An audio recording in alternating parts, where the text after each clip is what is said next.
Okay, wait for a second. Okay, in 1994, okay, I used to go to Calvary Baptist Church. And near Calvary Baptist Church, you got the American Bible Society. Okay, so I used to buy Bibles and some things in Greek and things like that. And my first lexicon, okay, and time is running out on me. I gotta charge the phone.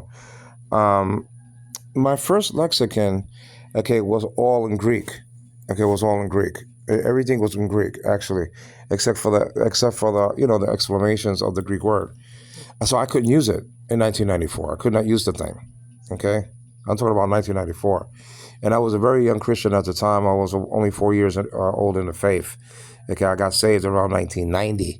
Okay, it's 2025 right now, so I've been born again for about 35 years. Okay, by the grace of God, I am what I am. 1 Corinthians chapter 15. You understand what I'm saying? And then as the years went by, I asked the pastor in Faith Baptist Church.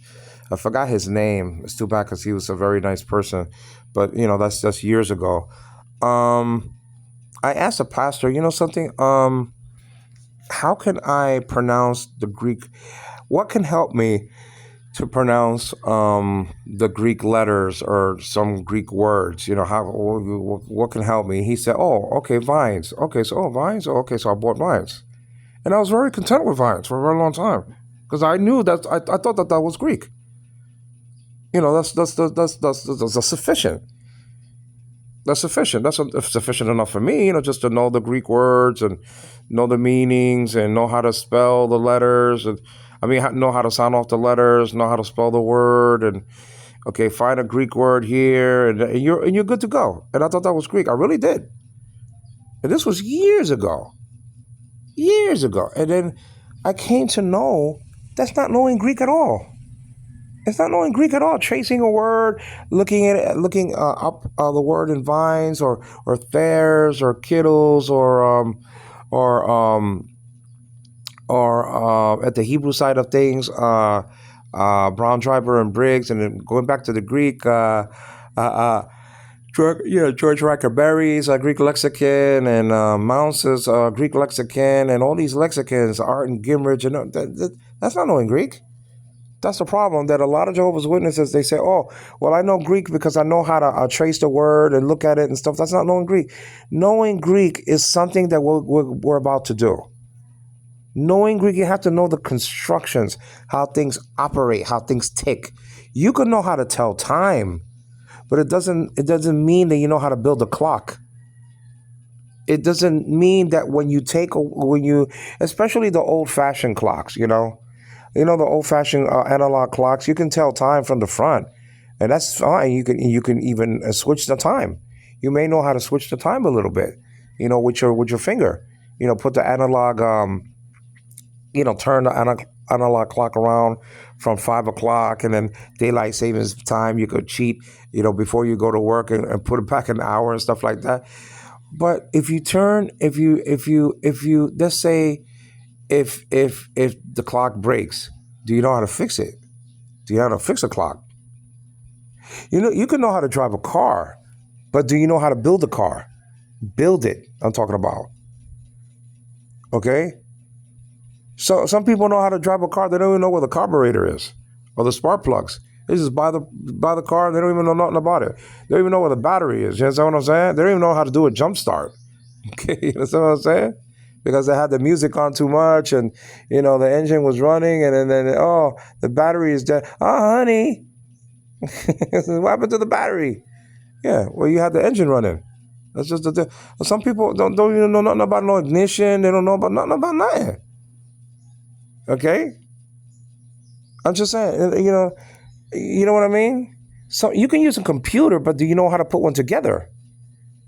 When you look back at the computer, when you take out the computer apart, can you take your computer apart and put it back together? That's Greek. Can you look behind the scenes in the computer and know everything about it in order to buy a part and put it in and explain it, explain the parts of the computer? Okay, explain it. the chips, the this, the that. You understand what I'm saying? Everything. Can you do that? A computer chip. Let's be even more technical. You can use a computer chip. You can buy one and maybe, pay somebody to put it in. Okay. But can you break up the nuances of what the computer chip is made of?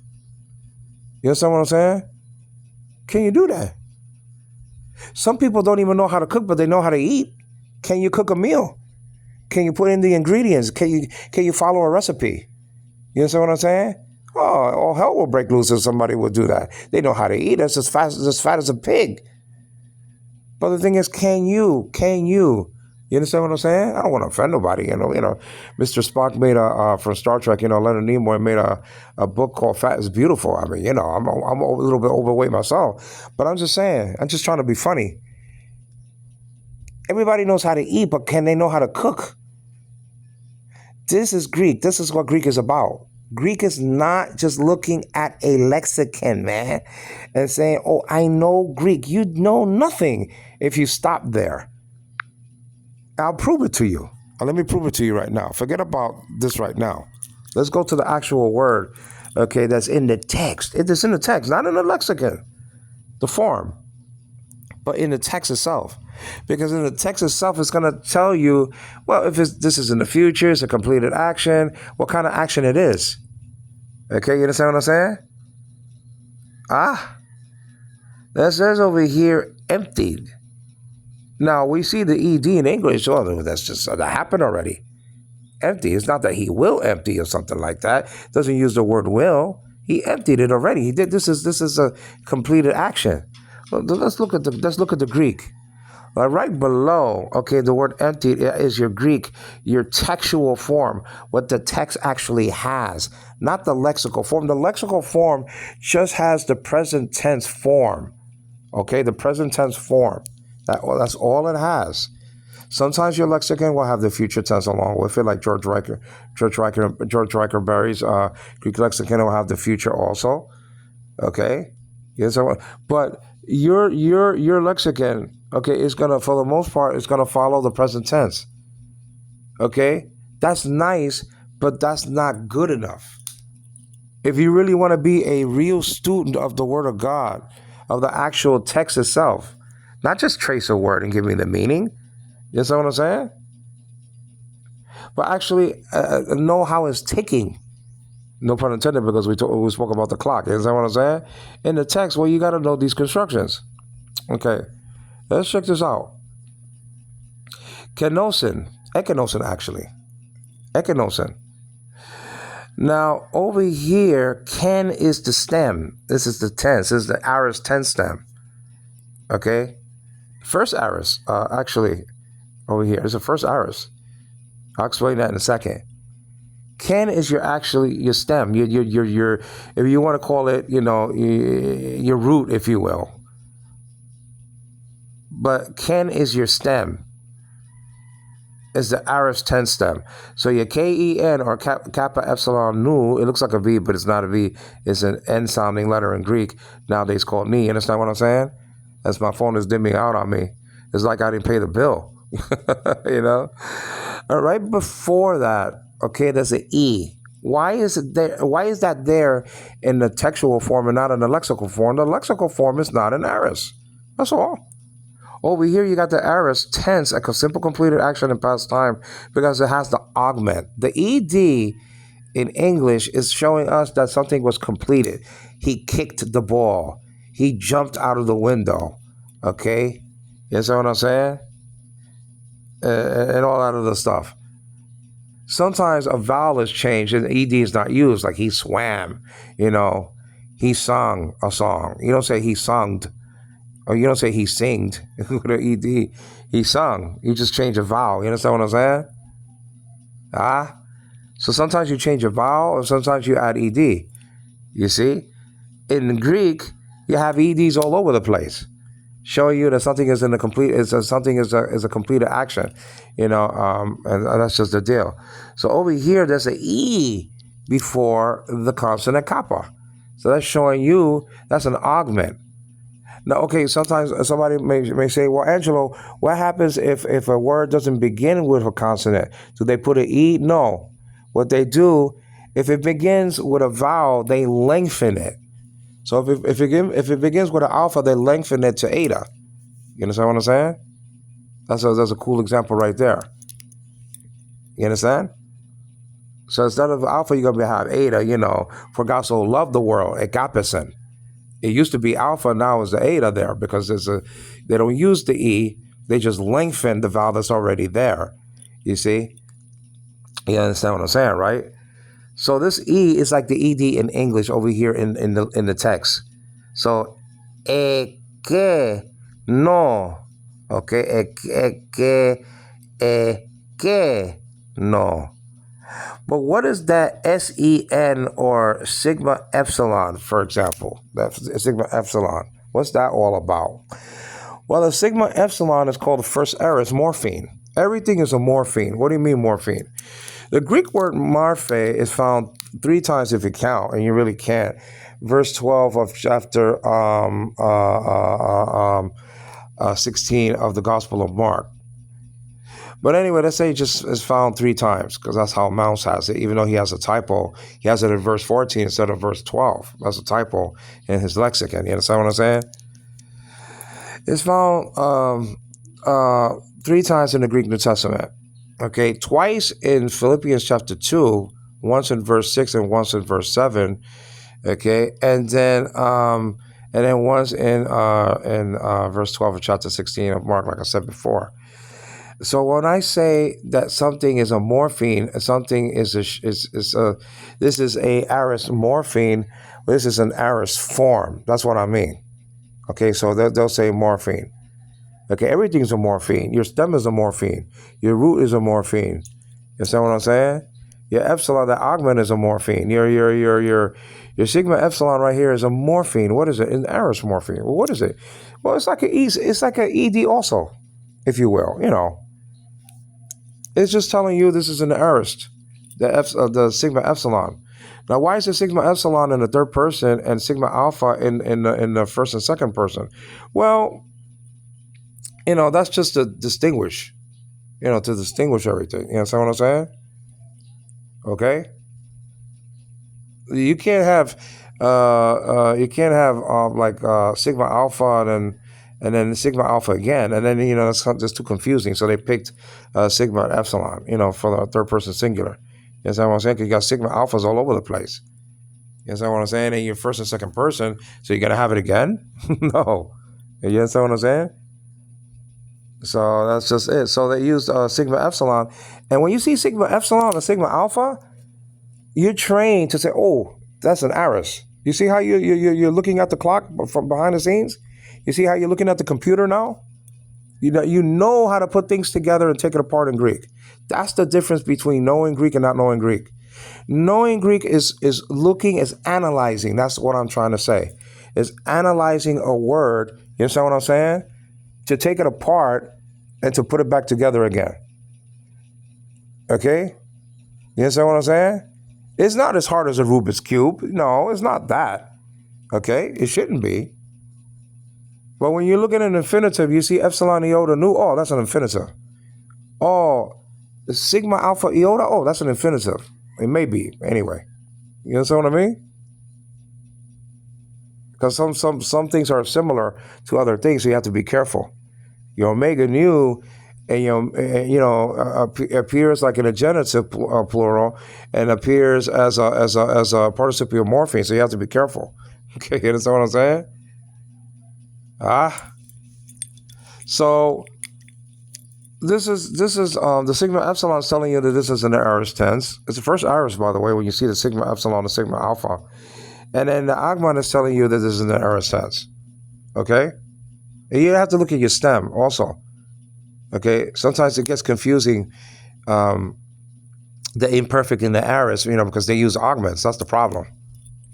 All right? So this is the thing. So ekenosen, you have to say ekenosen because the little tiny sort of thingy on the top of above the second epsilon is a acute marker. That acute marker is telling you where to raise the pitch of your pronunciation. So since it's there in the second syllable, you don't say ekenosen, okay? You don't do that, or you don't say, you don't say no sen, no, because the accent is on the second syllable. So you say que no sen. You see right there.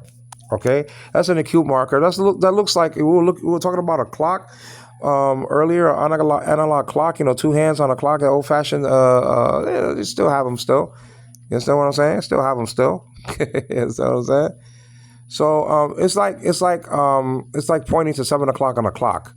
You see that little tiny marker? That's like a little hand on a clock. I'm not talking about the first epsilon. I'm talking about the second epsilon. It has that little tiny like hand on a clock. It's called the acute marker. So you raise your pronunciation right there. When it's pointing to, like they say, 5 o'clock on an analog clock, you drop the pronunciation, and you get that, I think, in John chapter 1 verse 1c, where theos is there, and that's dropping the accent right there. That's why I say energy no logos ke o logos in proston on ke theos, si ke theos no logos. You see, because logos has the acute marker go, and then it's telling you to go up a little bit. Logos, but then theos is theos, like that. You know what I mean? All right. Anyway, that's just a deal. It's not so important, but it's just it's is to some teachers it's very important how you pronounce words. You know, it's not really critical for our study. I'm talking about. You know what I mean. But that's just pronunciation. But it is important because you want to stay consistent since mounts with your pronunciation, so people can know what you're talking about. Okay, you understand what I'm saying? All right, ekerosen. Okay, let's look at the lexical form before we before we poke the bear on the tag here, or the Strong's tag that's tagging this 2758. Kenao is here in the text, so this is an Omicron contract word.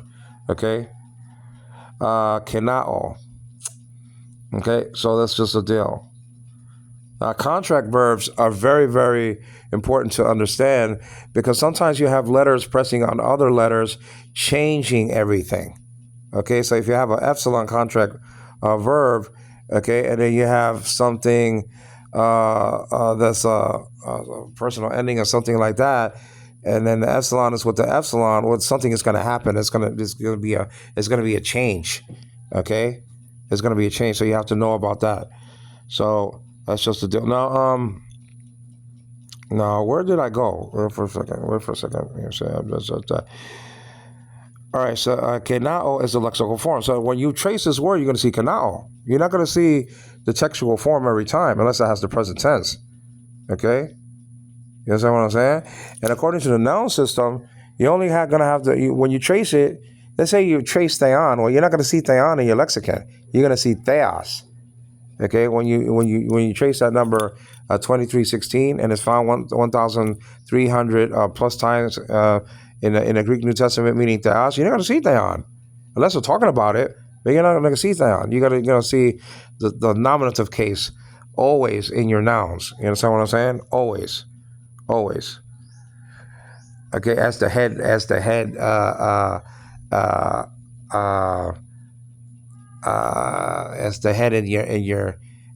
in your lexicon. You understand what I'm saying? Well, let's poke the bear though. Okay. Now it says over here definition. Okay. Let me see over here where it says definition right over here. Definition right here. It says A. It says to empty. Okay. It doesn't say completely though. It doesn't say completely. It says to empty. B. It says to deprive of content. Okay, deprive of content. Okay, make unreal. Okay, now you can't pick all of these. See, this is the problem with people. They say, oh, it means everything. No, it doesn't mean everything. You got to pick one of these. Now, two could be similar, but you got to pick one. I'll give you an example. You can't translate. You see, arche has a semantic range, has a semantic domain. I call it the semantic pool. You understand what I'm saying? But it has. You could pick according to your context. According to the context, you could pick beginning, or you could pick rule or ruler. But you can't pick everything. You can't pick everything. You can't say in ruler was the word. It doesn't make any sense. So just because something is in the semantic domain doesn't mean that everything, okay, can be used. That all things go. It's not like that, though. Why am I saying that? Well, I mean, you have like tool and it has a sort of a semantic range of copy, and even though it's not hupadegma, it's something else. Um, Character found and recorded in Hebrews chapter 1 verse 3, and just Jehovah's Witnesses, they see copy in the semantic range. Oh, it means copy. It means tool. No, it doesn't. No, it doesn't. It doesn't. Just because you have that in the list, it doesn't mean you can use everything. It doesn't mean you can throw everything but the kitchen sink at your translation. That's not like that. That's not like that. I just mentioned one, a very beautiful example, by the way. In ruler was the word. You can't say in ruler was the word. In the beginning was the word. You understand what I'm saying? So you got to pick one of these. You can't pick all of them. I know you want to go to the supermarket and eat everything on the counter, but nah, it's not like that, though. Okay? You might have $1 in your pocket. Can you buy an orange, a pear, a banana, a peach? Maybe in the Philippines you can, but you can't do it over there in the United States. You understand what I'm saying? You can't buy $100 of groceries if you only have $5 in your pocket. You got to pick something. So you got to pick. You got to pick. You can't. This is not like you won a contest and you could just hog up, everything at the counters for like a half an hour, and then when the half an hour is up, that's it, and that's a limit on that anyway. Okay. No, it's not like that. It's not like that. Now let's go back to the text. Okay. This means to empty. But what did he empty? That's the key. Let's go back to English though. Okay, because I want to see the whole text. You understand what I'm saying? Let me see. What's the deal here? Let's see. Okay, let's use the NASB. We use the NIV. It doesn't really make a difference. Philippians chapter 2, and then he said verse 7. But emptied himself. Okay, taking the form of a bondslave, a bondservant. Now, what did he empty? Well, you're going to be seeing what he emptied if you keep on reading, though. See, the problem is that the Jehovah's Witnesses, at least some of them anyway, they don't read the whole thing. They don't keep on reading. That's the problem. They don't keep on reading. I don't know if they're allergic to reading. I don't know if they know how to read. I mean, Charles Taze Russell only went to the 7th grade. Maybe that has something to do with it. You have to keep on reading. Angelo Quinones went to the store and bought what? What did he buy? So they'll stop there. Angelo Quinones went. Okay, you don't even know where he went, and you don't even know what he bought. You don't even know what he did. See, that's how the witnesses read the Bible. That's how the witnesses read the Bible. I'll give you a strong piece of evidence that they do that. You understand what I'm saying? I'll give you a strong piece. Let me look at the battery because it's not going to be annihilated and destroyed. No pun intended. Okay, that's what I'm saying. But then it's going to shut down. Oh, it's 1%. I better go. Okay, so let me come back on the other side, and so that's just the deal, and we'll finish up. Thank you.